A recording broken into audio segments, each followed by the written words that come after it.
In 2010, I was about 17 years into my career as a professional textile and apparel developer. I was hired by a startup in Seattle to build programs for them in China. This was the first time I went into China without working for a large organization.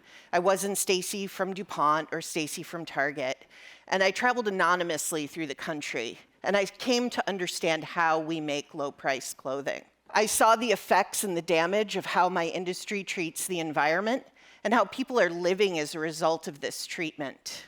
My colleague and I were there for a month. We traveled to all of the manufacturing regions. We got to this one location, got out of the car. We were standing right next to each other. We couldn't see each other clearly. There was so much pollution. We took an elevator up to our meeting room. Midway through the room to the ceiling was this cloud from outside hovering over the heads of the people we were there to meet. Here I am standing under this cloud in the middle of a problem that I helped create, and I feel so small, like a drop in the ocean. I decided I wanted to take it on. This is not how the story ends.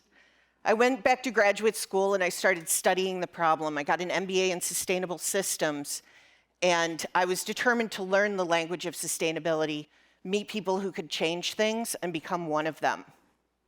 What I discovered in my research were two things. The first is 90% of all clothing is made from two fibers, polyester and cotton. Both fibers require tremendous amounts of natural resources. To make a simple cotton t-shirt requires over 700 gallons of water. Then the second big problem, we put all of this value into clothes, and globally, we throw away 50 million metric tons of textile waste away every year. The vast majority here in the United States, over 70 pounds per person per year, mostly sent to landfill and growing. I wanted to try to solve both of these problems simultaneously by taking the waste and turning it into new fiber. This is what we do at Evernew.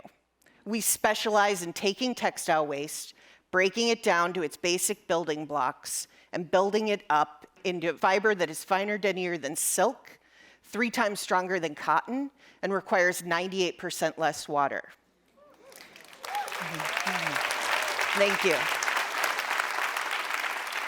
Our products are also recyclable. The impact of how we make, care for, and dispose of our clothing affects every human on the planet, and most of us don't even realize the clothing we all wear is even a problem.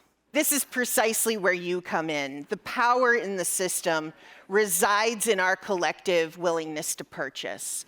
Earnings margin and cash flow cannot exist without our permission, and I believe we are underestimated. The days of a few massive offenders taking the majority of the resources must be over. And by using the power of the model that already exists and inserting very intentional innovation, we can create wide-sweeping systemic benefit quickly.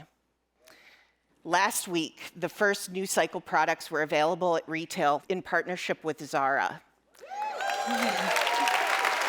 Thank you. And they're absolutely beautiful. We're now building the first garment recycling center in the United States, and we intend on taking this waste and making it go the way of the dodo bird, all of it. When I started Evernew, I asked that my mind serve the power of my heart. And what I know now is these experiences are designed to test our resolve, build our confidence, and gear us up to go even bigger. I envision a world in which the way we make things comes into alignment with nature. And for my work, nothing less will do. In the end, I pray that we can take one of the most damaging industries on the planet and turn it into one of the greatest love stories of all time. I may be a drop in the ocean, but together we are the ocean. Thank you.